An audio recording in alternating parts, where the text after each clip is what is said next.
పై Israel America దౌర్జన్యాలను అంతం చేయడమే లక్ష్యమని సిఐటియు మాజీ జిల్లా నాయకులు సయ్యద్ హనీఫ్ హెచ్చరించారు. మార్కాపురం జిల్లా పామూరులో ప్రజా సంఘాల ఆధ్వర్యంలో సుందరయ్య భవనం సెంటర్లో యుద్ధం వద్దు శాంతి కావాలి అని నిరసన కార్యక్రమాన్ని చేపట్టారు. దీనికి అధ్యక్షత వహించిన షేక్ కాదర్ బాషా మాట్లాడుతూ అమెరికా పెత్తన దౌర్జన్యాన్ని అన్ని దేశాలు వ్యతిరేకిస్తున్నాయన్నారు.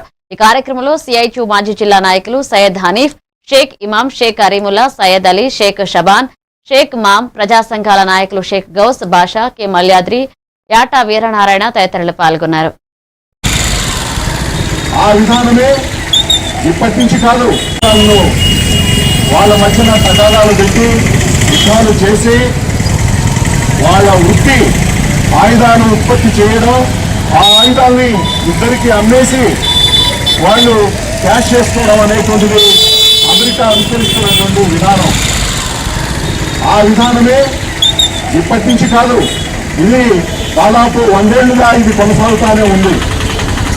అందులో భాగంగానే మనకు జరిగినటువంటి అనేక యుద్ధాలన్నీ కూడా అలాంటివే అనేది మనం అందరం కూడా గుర్తించాలి. ఈరోజు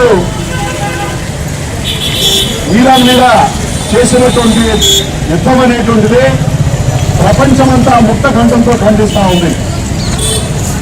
ఎంత దుర్మార్గం అంటే పసిపిల్లలు మొదటి రోజునే యుద్ధ నీతిని తప్పేసి అమెరికా సామ్రాజ్యవాదం అట్లాగే ఇజ్రాయెల్ ఇద్దరు కలిసి మొదటి రోజునే పసిపిల్లలు చదువుకుంటున్నటువంటి స్కూల్ మీద బాంబింగ్ చేసి 149 మంది పసిపిల్లల్ని పక్కన పెట్టుకున్నారు. ఆ దేశ అధ్యక్షుడు ఖొమైనీని అక్కడ హతమార్చారు. అక్కడే ఉన్నటువంటి కొంతమంది వాళ్ళ నాయకుల్ని, మంత్రివర్గాన్ని చంపేయడం అనేటువంటి అందరికీ తెలుసు. అమెరికా యొక్క విధానం ప్రపంచంలో వివిధ దేశాలను వాళ్ళ మధ్యన తగాదాలు పెట్టి యుద్ధాలు చేసి వాళ్ళ వృత్తి ఆయుధాలను ఉత్పత్తి చేయడం, ఆ ఆయుధాలని ఇద్దరికి అమ్మేసి వాళ్ళు క్యాష్ చేసుకోవడం అనేటువంటిది అమెరికా అనుసరిస్తున్నటువంటి విధానం. ఆ విధానమే ఇప్పటి నుంచి కాదు, ఇది దాదాపు 100 ఏళ్లుగా ఇది కొనసాగుతూనే ఉంది. అందులో భాగంగానే మనకు జరిగినటువంటి అనేక యుద్ధాలన్నీ కూడా అలాంటివే అనేది మనం